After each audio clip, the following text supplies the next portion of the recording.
அதான் தமிழகத்தை பொறுத்தவரை ஒரு நிர்வாக மாற்றம் நடந்திருக்கு, அவ்வளோதான். தமிழ்நாட்டை பொறுத்த வரைக்கும் துணை முதல்வர் அதுபோல் இன்னும் இதர பதவிகளை கொண்டு வருவேங்கிறத தமிழ்நாட்டுடைய அரசு மக்களுக்கு வாக்களிக்கலை.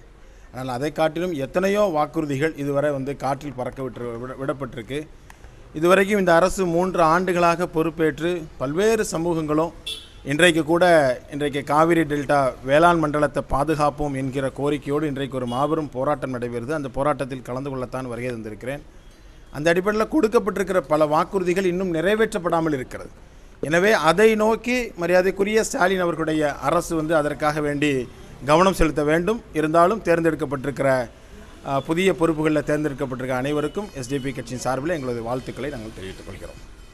சார், எஸ்டிபி அக்டோபர் 2 மது ஒழிப்பு மாநாடு விடுதலை கட்சி முன்னெடுக்கிறார். எஸ்டிபியை பொறுத்தவரை நாங்கள் கட்சி துவங்கிய காலகட்டத்தில் இருந்தே டாஸ்மாகை இழுத்து மூடு, மதுவிலக்கை அமல்படுத்து என்கிற கோரிக்கையோடு நாங்கள் பல்வேறு போராட்டங்களை நாங்கள் நடத்தியிருக்கிறோம்.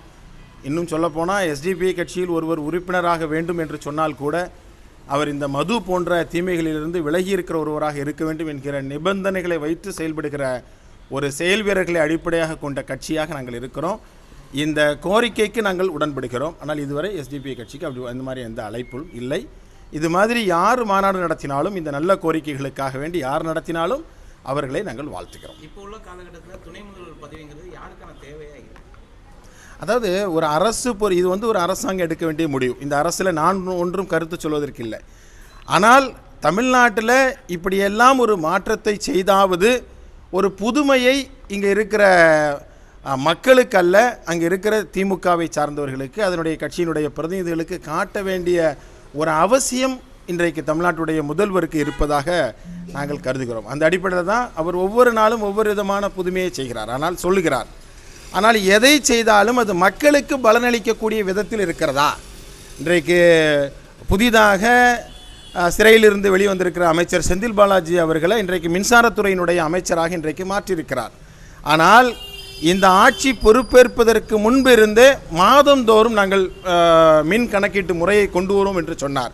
இதுவரைக்கும் அது காற்றில் பறக்க விடப்பட்டிருக்கு. இதுவரைக்கும் அது எங்கேயுமே நடைமுறைப்படுத்தப்படல. அதை பற்றி பேசுவதற்கு ஆள் இல்லை. எனவே மக்களிடத்தில் கொடுக்கப்பட்ட பல்லாயிரக்கணக்கான வாக்குறுதிகள் இதுவரை காற்றில் பறக்க விடப்பட்டிருக்கிறது.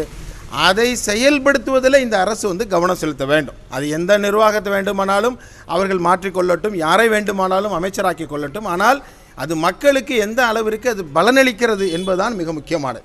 எனவே அந்த வகையில் இதுவரைக்கும் திமுகவினுடைய அந்த நடவடிக்கைகள், திமுக அரசு தோல்வியுற்ற ஒரு அரசாக இருக்கிறது என்பதுதான் எங்களது கருத்தும் மக்களுடைய கருத்துமாக இருக்கிறது.